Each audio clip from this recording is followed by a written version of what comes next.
ஒரு மீன் 300 யார் தர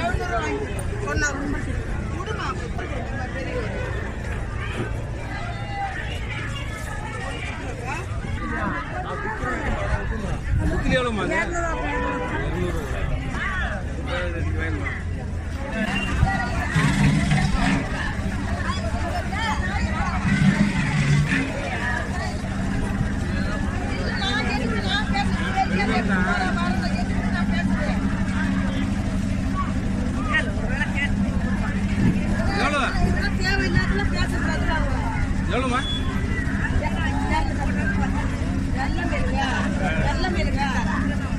எடுத்து பாருங்க மீனோட பாட்டு வாங்கிப்பாங்க. 100 ரூபா போட்டு கூட நீ வாங்கி கூட 150 ரூபாய்க்கு கூட நான் எடுத்துக்கிறேன். 100 ரூபாய்க்கு